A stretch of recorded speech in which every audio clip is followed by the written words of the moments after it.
Okay, right? Yes, this is perfect. Hi, everyone. Welcome back to our open mic. Here we're now with Rori Zura for our very last interview for the day. Rori Zura is a breast cancer patient from New York, and she currently uses social media to raise awareness and education on the benefits of exercise during treatment, and is now in the process of becoming a certified personal trainer, which is always exciting, to offer fitness to those who are fighting for their lives. Thank you so much today, Rory, for coming here. We're so honored to hear your story. And before we begin the interview, it would be amazing if you could just give a quick introduction of yourself. Sure. Hi. I'm so happy to be here. I love being able to talk about these type of things with people, and I'm honored to have been asked to be a part of this. So to give you a brief background on myself, I'm 34 years old. I live in Long Island in Comac, New York. I was diagnosed with breast cancer in the height of the pandemic on August 17th of 2020. I have stage 1B triple negative breast cancer. They found one tumor in my left breast. It was about 8 centimeters big. I went through 6 months of intense IV chemo, dose dense AC, dose dense Taxol.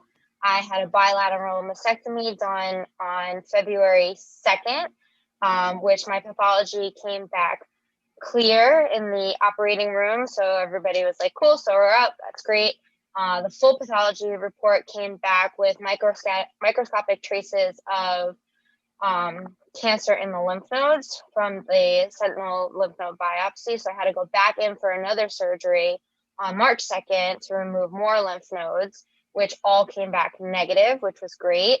I completed 25 rounds of radiation on the weekend leading into Memorial Day weekend. So that was a nice celebration for me to have. And now I am in the midst of oral chemo for the next 6 months. I take the maximum dosage 4 times in the morning, 4 times in the evening, 2 weeks on, 1 week off for 6 to 8 cycles.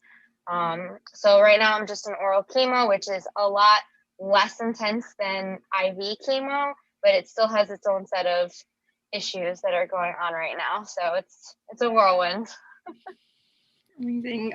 Thank you for that introduction. Clearly there's been a lot that's happened to you in the past year. Um, First off, before we get into a lot of questions, you did mention the triple negative breast cancer, and I don't think that's a term that's often used. Could you please just explain that a little bit more? Yep. So triple negative is the type of tumor. So tumor cells have three receptors: estrogen, progesterone, and HER2. My tumor does not have those receptors. So my tumor is basically not feeding off of my body. So somebody who has estrogen positive tumors, they need to suppress their hormone levels in order to basically suffocate the tumor in order to completely not feed it. My tumor feeds on itself. So my tumor being triple negative, it doesn't have those receptors where it can feed off my estrogen, feed off my progesterone. It just basically grows within itself, making it extremely dangerous. It is one of the more aggressive types of cancer that's out there. So basically, the doctor said that since I'm so young and I'm, an athlete, I take care of myself, they're throwing everything at the book at me to be able to lessen the chance of a reoccurrence, because with triple negative, because it's so aggressive, the likelihood of it reoccurring is within the first 3 to 5 years, versus the hormone receptor tumors, they usually don't reoccur for like 10 years or so, because it takes time for your body to be able to produce the things that those type of tumors need. Since my tumor doesn't need it, it'll just grow back really quickly. Oh, okay. Well, thank you for that. It's not something that I've heard of before, and I searched it up before I interviewed you because I did want to understand that, and it said it was very aggressive. So I really thought that was important information for our audience to understand because it's something that doesn't come up that often. So thank you for explaining it so well. Um, No problem. my next question is, you mentioned that you were diagnosed during the pandemic, and I think the pandemic for all of us just shook us to our core. But being diagnosed with cancer itself, regardless of circumstances, is so difficult. How was that for you to try to have both hardships at once? So I have to say I'm actually happy to have been diagnosed during a pandemic. Me personally, I'm the type of person who's very social. So I like going to the gym. I like traveling. I like being with my friends. But when you're diagnosed with cancer, your blood levels and your count levels drop significantly that you can't be around other people. So being diagnosed during a pandemic where everybody's at home, everybody's wearing masks, everybody's staying away from one another, it kind of felt like everyone was literally in this with me. Everybody's home. They can't do anything. I'm not sitting on Instagram and social media looking like, oh, Joe Schmo is in Tahiti this weekend. That sucks. I feel so bad. And like that kind of makes it more depressing, I have to say. So being in a pandemic where everything is shut down, everybody's kind of like taking a step back, they're focusing on themselves. It was like, wow, everybody's kind of really with me on this. On the opposite end, it kind of sucked because when I'm going for my treatments, it's scary, especially when you're sitting in the waiting room and you're the youngest person in the treatment center. You're sitting around and there's a bunch of like 80, 90, grandparents that are in there, and you're like, wow, this is scary. Like, what am I getting myself into? Nobody can hold my hand, nobody can do anything. And thank God I had really great healthcare team where, if I felt panicked a little bit, a nurse would come in and she'd sit with me and we'd talk, and it was great like that. But for the long and the big spectrum of everything, I'd have to say I was kind of happy that I was diagnosed during a pandemic. It's actually very interesting because I had imagined the pandemic to make someone feel isolated, and not have that support system and not being able to just go outside and have that regular life. But I think you make a really good point. People aren't showing their fake selves online and their fake beautiful lives. And everyone realizes they have struggles, which in its own way is helpful. Yeah, and it's like, even if I got diagnosed and there wasn't a pandemic, I wouldn't be able to have those social experiences. Like there are some people who, when they're diagnosed, they don't really care and they just live life how they usually do. And that I applaud them significantly Mm-hmm. because I'm very wanting to, when I get sick, I want to take care of myself. So being able to step back and have the ability where, people aren't working, people aren't doing anything, I can actually take a moment, step back, and literally nurture myself to give the body that it needs to be able to fight this and really 110% give it my all and say, I beat cancer. I did this. I was able to do it. And yeah, there were some setbacks, but everybody was in this with me together. I had Zoom calls with my friends all the time. I didn't feel as isolated as some people do because there was always someone I could talk to. I think that's really beautiful. And you're also a fitness um, trainer, which is amazing. Was fitness always a part of your life in your cancer journey, or was that something that came up afterwards? No, so I've always been an athlete. I played soccer all my life. I tried to play in college, but I hurt my ankle significantly where I wasn't able to play on a professional style team. But I would still play pickup games. I had played different leagues here and there. Even now at home, 30 years old, I play in an all women's league. Um, I worked at Orange Theory, which is, high interval intensity training style fitness studio. I would work out 5 days a week, despite working at a fitness studio. It was always just a passion of mine. It's something that I can do to not think about anything. When I'm running and I'm listening to my music and I'm drowning myself out, or I'm giving myself that one last push, it's giving me a chance to be able to step out of reality and just detox for a little bit. And when this diagnosis hit, I asked my doctor, I was like, look, what am I going to be able to do?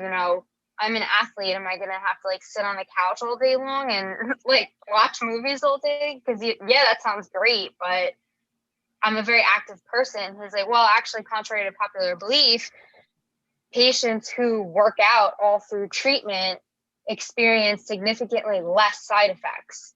So I was like, oh, sign me up. like, what do we need to do? Like, can we come up with a fitness regimen? Like, what's going on? So he's like, hold on. You're more than likely probably not going to be able to do your cardio like you used to, but resistance training, strength training is like really suggested because it helps your bone density. And when you're going through chemo, your bones are becoming brittle. You have a higher chance of osteopenia, osteoporosis, and things like that. So exercising counteracts that, whereas it actually counteracts fatigue. So when I'm sitting there and I'm feeling nauseous and I'm tired, I just had chemo, I would drink some water, get up, go for a walk, and I would feel better. So it's very counterintuitive for patients to need to do something when they're feeling like that, but it actually helped me. I was barely nauseous throughout IV chemo. I was tired, and you have to listen to your body, but I would reward myself with a movie after I worked out for like 30 to 45 minutes. Oh, okay. I'm really curious. You mentioned that it's so counterintuitive to do exercise, especially when your body is basically weakened from all the treatment. And I think what really struck me is, how do you find that balance between challenging yourself and keeping your body up and pace, but also taking the rest that required? And I think that's a very crucial balance that's hard to find. So I learned the hard way. So being an athlete, it's very go, go, go. Like, I want to be my strongest, my fastest, most powerful, but it's not always about that. So I actually learned to tap into yoga and meditation. That's still fitness. You're just working out a different aspect. So on the days where I was weak and I physically couldn't even pick up a 2-pound barbell weight, I would sit there and say, okay, I'm going to do yoga today. A quick 15-minute yoga session, do some stretching, go for a walk around the block, and then go lay down. That's still working out, and it's very minimal. It doesn't require a lot of energy that you need to produce, but it's giving the body the extra oomph and oxygen that it needs to be able to provide those cells the ability to rebuild, because oxygen and protein are crucial when you're going through chemotherapy, because those are what fuel your cells to be able to rebuild. Yeah, and also adding on to that, do you think patients recognize how much fitness can help them? No. So this is just coming from a personal aspect. So there's women that I have obviously talked to in my treatment center, and they just are very tired, and they're also a little bit older than me. So for me to sit there and talk to them about fitness, they're like, oh yeah, I wish I could do that, I'm just so tired. And I'm like, well, here's the thing. I learned this little trick from one of my friends. She's a radiation oncology nurse, and her trick is, if you're tired, drink some water. If you're still tired, go lay down. Usually, if you're not tired after you drink that water, it's because you're dehydrated, not because you're actually tired. And when you're dehydrated, your body's trying to play catch up because it doesn't have the fuel that it needs to be able to do the energy that it needs to live throughout the day. So those are the times where you're like laying down all the time, and that's not good. So it's mental extremely to be able to sit there and be on the couch and say, I'm so tired, I don't feel good. But you know what? I'm going to get up. I'm going to go downstairs. I'm going to go to my gym. I'm going to go sit by my weights and sit on my phone and wait until I have the energy to do it. And then if you don't, you don't.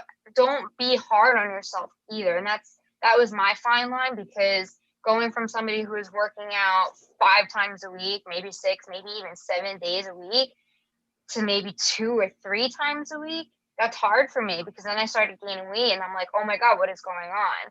But you have to mentally exercise yourself too, and be kind to yourself, and understand that just by getting up from the bed and going to the couch, and doing your daily activities, cleaning the house, doing the dishes, taking the dog for a walk, taking care of your kids, that's still being active. And even though it doesn't feel like fitness, you're moving around and you're getting that oxygen flow throughout your body rather than just lay on a couch not doing anything all day long. That's amazing. Yeah. And what really I want to touch on now is you sort of been leading up to this, but fitness has definitely impacted how you look at cancer. How do you think cancer has impacted the way you look at fitness? So I laugh about that now because, I just made a post the other day about how cancer does not care. There used to be such standards, like only people over 40 get breast cancer, people who are overweight and this and that. But I'm 34 years old. I'm fit. I'm an athlete. I take care of myself. I had 0 genetic mutations and I still got cancer. So I feel like science needs to understand more now that there are other implications leading to how people get cancer. Like, I'm a big advocate for environmental cancer. Like, the air that we breathe, the food that we ingest, that all can predisposition you to getting cancer. Drinking a lot of alcohol, doing a lot of drugs. Those things are too things that people need to take into consideration. So they say that the more active you are pre and post cancer, lessen the chances of you getting a reoccurrence, which I'm all for, and I hope that's my case. I just won't know for 3 to 5 more years. Mm-hmm. And you were mentioning how there should be more said about fitness and how it relates to cancer and vice versa. Where do you think that responsibility falls? Do you think fitness institutions like gyms should take some responsibility to bring more education about their regimes? I think that there just needs to be more education, period. So, like in the States, I know, for example, like in health class, cancer is not really talked about all that much because in high school and younger, it's not really something that the kids want to hear. But I think now with more young adults, getting cancer, whether it be breast cancer, whether it be ovarian, whether it be this, that, and another, more younger kids are just getting cancer in general. And there needs to be education, I believe, from the education system where, you learn fitness, eating habits, preventative exercises. Like, both men and women can get breast cancer. I can guarantee you not one man on this planet knows how to do a breast exam. So it's like there needs to be light shown that it can affect you. It's like drinking while you're driving. You never think that it's bad until you get a DUI. So it's like these things can happen to you, and you need to understand that life is real. Yes, you may be young and it may not impact you, but be prepared for the worst. Expect the best. Absolutely. And I think what I really love about you and your Instagram channel is how you've been doing exactly that and trying to bring the sort of awareness for what you are, of course, specialized in, which is fitness, and using that to bring education. Do you think this booming technology with Zoom and Instagram and focusing and honing on that has helped patients to, in fact, develop that fitness routine and education? Yes, I do. Because now, so a barrier when it comes to fitness is lack of time. Nobody really prioritizes it. You're working 8, 10, 12 hours a day. You don't want to go to the gym after work. You're tired. You want to go home. Now with Zoom and like Instagram Live and Facebook groups and things like that, you can go home and you get a little alert like, oh, there's a class going on. I'll join, not a big deal. And then you do it and it's fun. So I feel like it's kind of helping that barrier to allow people to incorporate a better schedule for them during their day. I used to be huge on first thing I wake up, go work out, then go to work. But then my life changed, and now it's whenever I can fit it into my time, I'll do it. They say you should on average get about 150 minutes per week of intermediate vigorous exercising. So 30 minutes here, an hour here, 20 minutes here, 10 minutes, as long as it's something during treatment, especially, as long as there's something that you can do, you can block out a little part of your calendar and dedicate that time, turn off your phone, focus on what's going on, bust it out really quick, and then move on with your day. Because I feel like another part of my issue was I was always working out to make sure that I was healthy and I looked good. Now it's more so I need to take care of myself, and I'm fighting for my life. So, I'm not worrying about the scale anymore. I'm not worrying about all of this. I'm worrying about making sure that I have the energy within myself to be able to make sure cancer is gone. Of course. And do you think that mental shift that you were talking about, did you feel that as soon as you heard you had cancer, that diagnosis, did it just switch saying, I need to start working like this? No. So that comes with the mental exercising. So the first part of my treatment, especially during my chemo was called ACT. So I had AC for the first 4 treatments and then dense dose Taxol for the last. AC was the hardest for me because I was hospitalized once. I had a lot of head issues going on where I was dizzy, I couldn't balance, and it was frustrating because I was barely making it down to the gym. So that was tough on me. But then that's when I had to teach myself, like, look, you can't physically go work out. You need to stop thinking about, I'm going to get fat. I'm going to get fat. I'm going to get fat, because you're not eating as much. A diet is how much you consume versus how much you expend. Plain and simple. It doesn't need to be these crazy diets. It's a very simple formula. But when you're fighting for your life, you don't need to worry about that, because once you're done fighting for your life, then you can focus on those type of things. Obviously, if you're 100 pounds overweight and you're going through cancer, losing that weight will help you.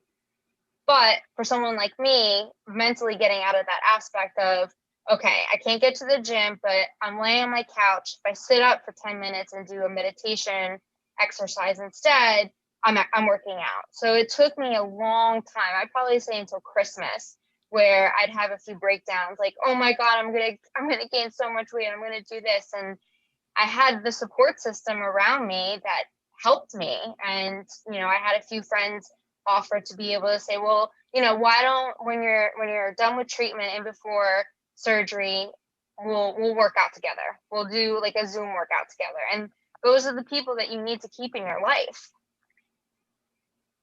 Yeah, absolutely. And I'm really curious now is you've brought up like so many aspects to fitness and cancer and coping, and I find it fascinating, but I'm also, how do you know, as someone who's trying to educate online, how do you choose what aspects should be focused on, should be targeted? Because you can't obviously cover all of that on an Instagram account. Yeah. It's difficult, and especially because I'm not technically a certified personal trainer yet. So everything is outside of the scope of what I'm able to do. So right now it's more so explaining to people, like, here's what I do in my daily life. These are the things that you guys need to be thinking about, because these are important. Like, I had a giveaway the other day about, a new piece of equipment that I just got in my gym, and people were always focused on cycling. And I'm not putting the little Peloton gang to shame, but when you're a breast cancer survivor and you just had your breasts amputated, you don't want to be focusing on your legs. You want to be focusing on your whole body. And running can only do so much. A rower will help you with your posture because you're working out your back. So there's things that you need to think about that people don't often think about. Not one person guessed that it was a rower, because rowing is not something that people do on a day-to-day basis. Mm-hmm. But being someone who's from Orange Theory and they utilize rowers, you do a rower, you do the treadmill, you do the weight room. The rower is a very underutilized mode of exercise. It's a full body workout. There's very low impact on it. And for breast cancer survivors, it's really good to help your back. So now, nobody guessed that. So it's like I'm doing these things to like figure out what people's responses are. So then I can take those responses and educate them in the future to say, okay, this is something that you guys aren't thinking about. Let's shift our mind frame and think about it this way. Mm-hmm. That's actually, I love that, because I think as someone who wants to teach a public, it's hard to know where the gaps are, especially because you have these general ideas that, okay, if it's a hard term that you don't know, it's unlikely that other people know it. But when it's knowledge that you believe is just so secondhand, it never occurs to you that maybe other people aren't aware of that. And it is very important to know that. Do you think people know where to find the guidance that they need to learn this sort of material? Nowadays, Okay. yes. I'd have to say that, especially, I'm only speaking for the breast cancer community. So for everybody else, I'm sorry if I'm not touching base with that. It's just I'm not experiencing it. So from a breast cancer organization, I feel like women these days are putting it out there more. So there's more communities, more support groups. There's more things on Google, which I don't ever recommend really searching a lot on Google. But if you need the information, it's there. Like if it's 7:00 in the morning and your doctor's not in the office and you're freaking out because you found a lump, please don't go on Google. There's just certain things that it's good for and it's not good for. So the information I definitely think is there. It's how it's presented can be misconstrued very wildly. So it's, even when I first got diagnosed, I automatically joined like 6 different Facebook groups. I'm in 2 now because I just felt like a lot of things that were being thrown in these groups were wrong, and it was just not always a good feeling to be in a lot of these groups because you're getting pulled in all different directions. So you need to find the information, you need to find the sources that are valid and coincide with how you're thinking. Mm-hmm. And how long was it until you recognized that need to filter and the skills required to filter? Probably immediately. I'm the type of person that's very, like, I don't have a poker face. Like, what you see is what you get. I will speak my mind. I really have, like, I don't give 2 shits, really, pretty much. So for me, like, if I don't like being a part of something, I'm not going to waste my energy on it. Life, to me, even before I got diagnosed with cancer, life is too short to dwell on things. And yes, sometimes mentally, like, as a woman, we all kind of linger on things a lot. But when it comes to committing my time to certain things, I'm very particular on it. If I don't want to do it, I'm not going to be a part of it. If I want to be a part of it, I'm there. I think that's a really beautiful message that you just said, like not dwelling onto things too much and not I think blaming yourself is sort of a way of saying it, that if you leave, they'll feel bad. Or because obviously they don't understand the full circumstances that you come from. And as soon as you push away from something, even if you feel like it's right, the self-conscious, oh, will they think it's wrong? Am I doing the wrong thing? And it's a mindset that I think even I struggle to have sometimes. And with that, I think is that acknowledging and coping with cancer, the reality, and figuring out what's right for you. And I think for you, you made it very clear that fitness was a big aspect of that.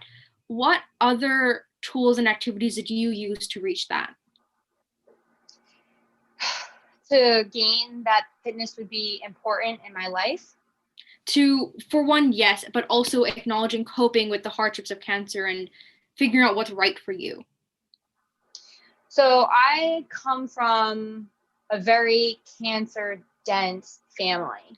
My mom had lymphoma. My husband had testicular cancer. My cousin had breast cancer. My grandmother had ovarian cancer. Like, cancer is very predominant. However, not having a genetic mutation, I obviously wasn't predisposed to it, quote unquote. Mm-hmm. But seeing how they each reacted, like when my mom had cancer, many, many moons ago, she had it in high school when I was in high school. she was very private. She kept things to herself. That's just the way that she is, and that's who she is. My husband didn't put it out there, but also if somebody asked him about it, he didn't like shy away. So having those kind of two extremes that are so close to me, I sat there for a while and I struggled. Am I going to make this fight public, or am I going to do like what my husband and my mom did? And it was like a good month before I actually decided, you know what, screw this. If I got it, somebody else is going to get it. And if my story can help save someone else, then it's worth it for me to go through the constant questions and the constant pity and the constant this and the constant that, because I'm saving all these other people around me. And that's what matters to me, especially being in the fitness field. You care about other people. You want people to be healthy. You want people to live long lives. And this coincides with it. So fighting for my life in the public eye and taking fitness into consideration is just a hand in hand. I think that mindset shift that you talked about is really inspirational. And I'm wondering, was the knowledge, experience from your husband, from your mother, did that help you, or do you feel like that put a restraint on how much you felt comfortable with your condition? I think it helped me a lot, especially because I kind of kept them as like my secret weapons, because they knew exactly what I was going through when it came to treatment. The days that I felt like utter crap, they knew how to talk to me, how to be there for me. And they were kind of like my punching bags almost. Like when I would get messages from people and I would just like roll my eyes, like if one more person tells me I got this, I'm going to scream. Because there's certain days where it's like, no, if I don't got this, I don't feel like I got this, I'm just fighting for my life. But they knew, and they would be able to be there for me and just say, maybe we should manage it this way, maybe we should manage it that way. Like, don't worry, don't answer, don't do this, go work out. Like they were very good at being able to kind of navigate the waters for me, because they are the champions that came before me. And though my mom had it many, many moons ago when cancer treatment was vastly different than how it is now, my husband's treatment was way worse than mine. He's an 8-year testicular cancer survivor, and his treatment was chemo every single day in the hospital for an inpatient, home on the weekends, back in on Monday, again, like very rigorous, whereas mine was once a week, every other week. So it's being able to see what they went through, knowing how they reacted to it, and then being able to kind of say like, okay, he did it this way and he got super sick, so maybe I should do it this way. What stuck out to me was when you said you got this. That made you roll your eyes. And I think another one that I hear a lot is the "Are you okay?" The very vague and sometimes insensitive. Are you okay? You're fine. What do you think people should be saying instead of those phrases? So this is a huge topic in the breast cancer community right now, because it's toxic positivity, we call it. People in general have this notion where you need to be okay all the time. And you don't need to be okay. Whether you're going through a cancer diagnosis, whether you've gone through a divorce, whether you're doing this, you are allowed to feel like shit. You are a human. You have emotions that's the size of a rainbow. You're going to feel all of them. So when I feel like crap and you're telling me, oh, you got this, don't worry, keep fighting. Well, what if I don't? What if I do not want to have this? I didn't choose it. And it just infuriates people when they say that, because it's like a roller coaster of emotions. And then when people are feeling like shit and you have this positivity that keeps coming at you, it makes you feel worse. So something that my sister helps me a lot with when I don't feel good, she asks me, do you want a solution or do you want to vent? And I love that. I love that that I can sit there and I can be crying my eyes out. And she's like, I can only imagine what you're feeling. I'm sorry. Do you want me to come up with a solution for you, or do you want me to just be here to vent? And she lives in Colorado. She's on the other side of the country. So having that kind of a communication with someone is so much better, because just allow me to cry, allow me to feel this little sense of anger for 5-10 minutes and have a temper tantrum, because in 5 to 10 minutes I'm going to feel better again. Like, you just got to let it out. So instead of saying, like, I know people are only saying those type of things because they mean well, they're trying to make you feel better, but sometimes it just makes people feel worse. So I think people need to be understanding that when someone is going through a cancer diagnosis, it's okay to not be okay. That is totally normal, and you have every right and to feel the way that you feel and express the way that you need to. I really like that question, actually, that your sister was using. Do you want to vent or do you want a solution? And they're very different conversations that people try to have in one. They want to just be there for like 5 minutes, and I'll be there for you for that 5 minutes, but that's pretty much it. And then it's sort of insensitive, and obviously you understand where they're coming from, but it doesn't have that value that they assume that it does. Yep. And I really like that question that your sister uses, and I feel like I'm going to use that now, because that applies for more than just cancer patients. It's because you don't know what they need at that very moment, and you just want to be there for them, and you don't know how, because if you take the wrong choice, it could, like you said, just make them feel a lot worse. Yep. And I feel like nowadays, even outside of cancer, like, you're seeing more commercials about mental health, and mental health is important, and especially for men, mental health, like, get in touch with your emotions. Like, it's something that in the past years, with like our parents and our grandparents, that have just, like, like, bury their emotions, and it makes things worse. So it's like, now we're moving in a great step forward, and it's just, we need to learn how our talk is impacting another person's mentality. Absolutely. And now for our final question, what steps do you recommend for every cancer patient to take to begin including fitness into their treatment plans? So automatically, whether you're advanced, beginner, intermediate, if you are going through a cancer diagnosis and you're beginning treatment, slow and steady.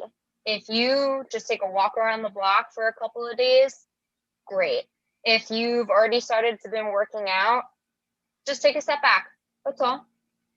Maybe instead of going for the 25-pound weights, maybe go for 15 for a little bit, slow and steady, because once you go through chemo breaks your body. You are no longer the same person as you were beforehand. I kind of like to say, like, Rori died on August 17th, 2020. She died. That girl no longer exists. That body no longer exists. I don't have any breasts. My body can't even be in the sun right now without feeling like I'm itchy. That part of me died. So you have a brand new body that starts August 18th and forward. So you need to take that and pretend like you're a newborn. Each day is a new step. Slow and steady. Left foot in front of the right foot. Breathe. Take a moment until you're comfortable with moving to the next step. You should be able to do something for an extended period of time without being winded before you start increasing. That's my personal way that I do things. I'm still only on my 5-pound weights because I'm not ready to move up, because I'm not comfortable yet. And that's okay. Whether you take 2 days to do something, or 4 months to do something, or 4 years, you're still doing it. Progress is progress. You're not aiming for perfection. You're aiming to keep moving forward. That's all. I really liked how you took that positive spin. I think a lot of cancer patients have, as I've talked to my relatives, they do feel that change the day they're diagnosed, one physically, but also mentally. They're just in a completely different place. And it's easy to take the negative side of that I'm different, right? And I'm not the person I was, but you took the positive spin, saying, okay, now I have this new place to be and a new identity to create, and it requires different things, but you're willing to do those different things. And I think that's really amazing. I know I said that was my final question, but I do have a little bit. I am curious about your shirt. Fake, fit, and fabulous. I love that. That is my foods and fitness mantra. Because I feel like a lot of women, and even me, you know, when I look in the mirror and I see my scars across my chest, and I look at, you know, I don't have hair anymore. I was bald for so long, and it really takes a toll on your self-esteem, and it's like, you know, I'm so thankful to have a husband who genuinely loves me and doesn't care. He's like, you go flat and I don't care. Like, I love you. But as a woman, like, there's a part of you that is taken from you because of this disease. And I'm here to say, you could be fake, you could be fit, but you're still fabulous. You're whoever you are. Being fabulous comes from the inside, not the way that you look. So when you're going through a diagnosis, you know, you need to look in the mirror and you need to say, you know what, girl, you're fucking fabulous. You are amazing. You woke up today, you brushed your teeth, go sit on the couch. Yeah, you did it. And that's all you need to remember is you woke up, your eyes open, it's a brand new day. Smile, enjoy life, be with your friends, be with your family, go for a walk, get some exercise in, and enjoy being here, because life is short, and not one person on this earth should think that they are not fabulous in their own way. I think that's an amazing way to wrap up this interview. That's such good energy to bring to the very end of this. Thank you so much for being here. I absolutely loved your responses, and I think it was a very unique perspective to have. A fitness trainer is not someone that I get to interact with a lot, so it was really amazing to hear your perspective on all of this. Thank you so much for asking. I'm so happy to be here. I love talking about this, and I'm so happy to meet you personally and everybody else that's here. So thank you so much for this.